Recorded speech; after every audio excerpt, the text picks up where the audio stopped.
नमस्कार। राजस्थान संवाद पे आज हमारे साथ मौजूद हैं बीजेपी के MLA Gopal Sharma sir. Sir, आपका बहुत बहुत स्वागत है। धन्यवाद, आभार। सर, राजस्थान की सियासत में इतना भूचाल आया हुआ है, स्पेशली लोकसभा चुनाव सर पर है। उसको देखते हुए हाल ही में अभी आरएलपी की तरफ से एक ट्रेंड चलाया गया कि बीजेपी को हटाओ, आरएलपी को लाओ। तो आपको क्या लगता है कि क्या ये संभव है? बीजेपी के मिशन 25 में क्या इससे सेंध लगाई जा सकती है? जो लोग ये बात कर रहे हैं उनके पास तो एक संख्या तो विधानसभा में है और लोकसभा में कोई संख्या नहीं है। अब हम घर में बैठ कर के बात करें कि सारा आसमान मेरे ऊपर टिका हुआ है, तो ये तो आश्चर्य की भी बात है और बुद्धि की भी बात है। हाँ, आपको क्या लगता है कि अगर हम ये देखें कि कांग्रेस और आरएलपी का गठबंधन होता है, तो क्या ये दोनों भी मिलके बीजेपी के मिशन 25 को क्या टक्कर दे पाएंगे? उत्तर भारत के अंदर एक भी सीट गैर भाजपा को जाती है तो यह आश्चर्य की घटना होगी। राजस्थान की 25 सीट भारतीय जनता पार्टी को मिलेगी। 2 बार से कांग्रेस को एक भी सीट नहीं मिलती रही है और ऐसा पहले भी होता रहा है कांग्रेस के साथ कि उसका बिल्कुल सफाया होता है और इस बार भी सफाया होने वाला है। उनके पास कहीं 25 सीटों में से एक जगह भी उम्मीदवार नहीं है। सही कहा आपने सर, क्योंकि बीजेपी की एक लिस्ट आ चुकी है, दूसरी आने ही वाली है, लेकिन कांग्रेस का अभी तक कुछ अता पता नहीं है। इस पर आपकी क्या राय है? क्या आंतरिक कलह की वजह से लिस्ट आने में देरी हो रही है? नहीं, आपने ये सही कहा है कि कांग्रेस का अता पता नहीं है, क्योंकि पता कहाँ का हो, कोई है ही नहीं।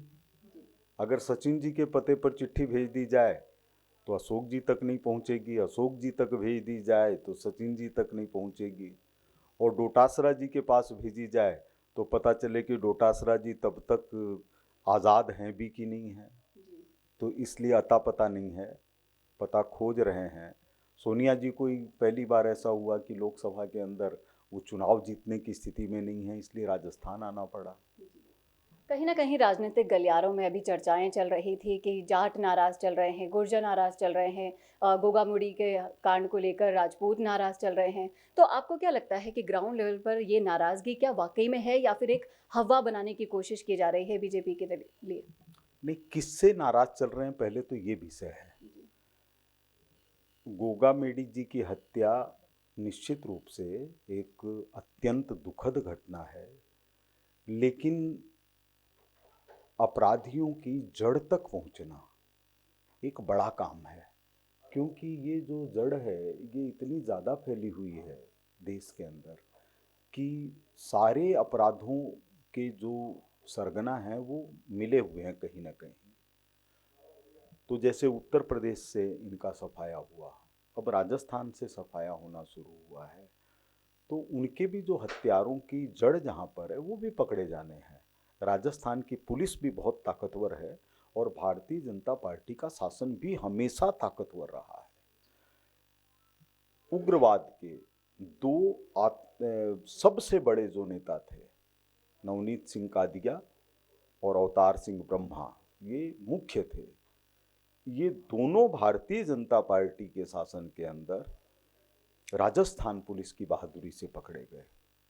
आईएसआई के लोग भाजपा सरकार की बहादुरी से पकड़े गए। तो निश्चित रूप से जैसे दिया कोई बुझता है उससे पहले थोड़ा तेज जलता है। तो ये जो कुछ आपराधिक गतिविधियां हैं वो उसी का परिणाम है। ये सब थोड़े दिनों के अंदर ठीक हो जाएगी। भारतीय जनता पार्टी का जो रवैया है वो अपराधों के प्रति जीरो टॉलरेंस का है।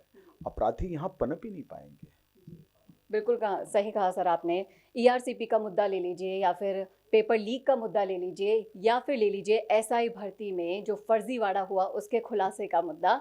सब मुद्दों पर खरी उतर रही है बीजेपी सरकार। आपके पास अगर ऑपोजिशन की हम देखें, विपक्ष की हालत बिल्कुल खस्ता दिखाई दे रही है, फिर भी वो कह रहे हैं कि हम मिशन 25 में सेंध लगाएंगे।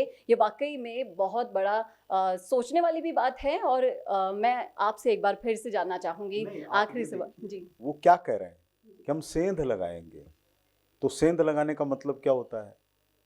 सेंध लगाने का मतलब जीतना थोड़ी होता है। सेंध लगाने की कोशिश कर, सेंध का मतलब ये छेद करना, तो छेद करने की बात कर रहे हैं, जीतने की तो बात ही नहीं कर रहे हैं। उनको पता 25 सीटें आने वाली है, कोई ना कोई ऐसी होगी जो 2-3 लाख से ही वो हारेंगे, उसको वो सेंध लगाना मान सकते हैं। ज़्यादातर सीटें 5 लाख वोटों से बीजेपी जीतेगी। तो देखा आपने किस तरह से गोपाल जी ने साफ साफ कह दिया है कि बम्पर जीत होगी मिशन 25 में। सेंध लगाना वाकई में बहुत खांडे की धार होगा। बोलने की बात अलग होती है और ग्राउंड लेवल पर उतरकर लड़ने की बात अलग होती है। सर, एक बार फिर से मिशन 25 के हैट्रिक पूरी होने वाली है, इसके लिए अगर आप कुछ कहना चाहें कि किस तरीके से तैयारी कर चल रही है बीजेपी की। देखिए, यह 3 तरह की तैयारियां हैं। एक वो लोग हैं जो केवल भारत माता और राष्ट्र के प्रति एकजुट हैं। दूसरे वो लोग हैं जो राजनीति में रुचि रखते हैं और राष्ट्र के लिए, राष्ट्र उनके लिए प्रथम है, नेशन फर्स्ट। तीसरी वो जनता है जो ये समझती है कि अगर विश्व नेता माननीय प्रधानमंत्री नरेंद्र मोदी जी के नेतृत्व में भारत विकसित भारत नहीं बना तो फिर कब बनेगा। तो यह 3 तरह की धाराएं मिलकर के प्रयागराज का संगम बनाती हैं, जहां पर स्नान करने का सबसे ज्यादा महत्व है। आप ये देखिएगा कि इस बार मतदान होगा तो लोग बटन दबाएंगे और उसको हाथ जोड़ेंगे कि मेरा वोट सही जगह गया है। यह देश में पहली बार होने जा रहा है। और कहीं ना कहीं सनातन का जो अपमान करता है, उसका जो हर्जाना होता है, वो कहीं ना कहीं भुगतना पड़ेगा कांग्रेस को। बिल्कुल भुगतना पड़ेगा। उसी से तो स्थिति है। उत्तर प्रदेश, बिहार, ये सब राज्य ऐसे होते थे जो कांग्रेस के लिए उनको जाने की जरूरत नहीं पड़ती थी। आज वह इनका कुछ है ही नहीं, अता पता ही नहीं है कहीं पर। तो यह जो स्थिति है, जो कांग्रेस ने अपने शासनकाल के अंदर भ्रष्टाचार किया है, लोकतंत्र की हत्या की है, इमरजेंसी लगा करके जयप्रकाश नारायण, चौधरी चरण सिंह, अटल बिहारी वाजपेयी, लाल कृष्ण आडवाणी जैसे नेताओं को जेल में डाल दिया। आज भाजपा थोड़ी ये बात सोचती है कि हम सोनिया जी को जेल में डाल दें। हमारे लिए ऐसे नहीं। अगर कानून ही डाल दे तो हम क्या करेंगे। अगर सुप्रीम कोर्ट, हाई कोर्ट ये फैसला कर दें तो भाजपा बचा नहीं सकती, क्योंकि उसके पास अधिकार नहीं है। लेकिन कांग्रेस ने तो सारे अधिकारों को केंद्रित करके इमरजेंसी लगा के सारे देश के नेताओं को जेल में डाल दिया। और कहीं ना कहीं जनता के पास अगर विकल्प भी आप देना चाहेंगे तो मोदी जी का विकल्प आप कहाँ देख पाते हैं, या फिर आपको दूर दूर तक भी विपक्षी पार्टियों में कोई तो दिखता है? देखिए, विकल्प कहाँ से होगा। दरअसल मैं ये बरसों से बात कहता रहा हूँ, कांग्रेस के नेताओं से भी कहता रहा हूँ कि राहुल गांधी का प्रशिक्षण नहीं हो पाया। वे एक डरे हुए बच्चे के रूप में आगे बढ़े और उनकी माँ इतनी घबराई हुई थी कि अपने बच्चे की ठीक से ट्रेनिंग नहीं दे पाई। तो इसलिए एक डरा हुआ व्यक्ति साहस करके पब्लिक के बीच जाता है और अपनी बात कहने की कोशिश करता है, जो ये जानता नहीं है कि हकीकत क्या है। अब जैसे 15-20 दिन पहले मैंने सुना, उन्होंने कहा कि हम सुबह उठ करके चाय बनाते हैं। मान लिया चाय बनाते हैं, उन्होंने कहा स्टोव के अंदर कोयला डालते हैं। कितनी बड़ी मजाक की बात है कि आपको स्टोव का पता नहीं, आपको कोयले का पता नहीं। तो एक डरा हुआ व्यक्ति राजनीति की तरफ बढ़ने की कोशिश करेगा तो वो क्या करेगा, यही सब करेगा। अभी भी जरूरत है वो 5 साल के लिए राजनीति से अलग होकर प्रशिक्षण प्राप्त करें कि देश के अंदर जब भी संकट आता है तो कैसे राष्ट्र के पक्ष में खड़ा हुआ जाता है। उदाहरण के लिए पोखरण के अंदर अटल बिहारी वाजपेयी जी के शासन के दौरान परमाणु परीक्षण हुए। 24 घंटे तक कांग्रेस ने बयान तक नहीं दिया। यानी सोनिया जी ये जानती ही नहीं थी कि राष्ट्र का विषय क्या होता है और पार्टी का विषय क्या होता है। तो इसलिए वो खुशी के अवसर पर खुशी भी नहीं व्यक्त कर पाए। तो क्या स्थिति पैदा होगी। बिल्कुल सही कहा आपने सर। न सिर्फ राजस्थान में बल्कि आप राष्ट्रीय लेवल पर भी देखेंगे तो कांग्रेस कमजोर होती जा रही है और मोदी जी का जो सपना है कांग्रेस मुक्त भारत का, वो बहुत ही तेजी से आगे बढ़ रहा है। और बीजेपी जी, कांग्रेस मुक्त भारत का सपना मोदी जी का नहीं है।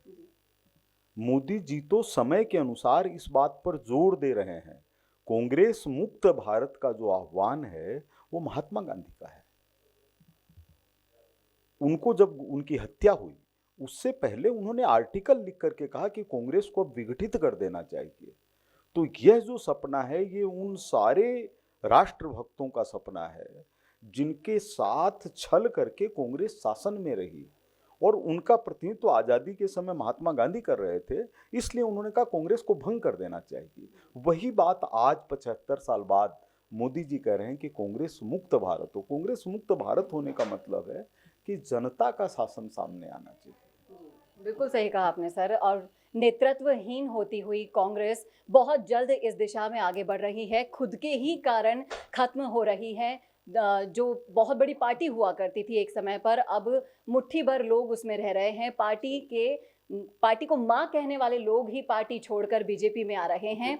अब देखना ही वाकई में दिलचस्प होगा कि जो सोशल मीडिया पर वो ये चला रहे हैं कि बीजेपी को खत्म कर देंगे, किसी के साथ गठबंधन कर लेंगे, ये वाकई में उनके बोलने की बात है या फिर वो कुछ करके भी दिखा पाएंगे, ये तो आने वाला वक्त बता पाएगा। सर आपका बहुत बहुत शुक्रिया हमसे जुड़ने के लिए।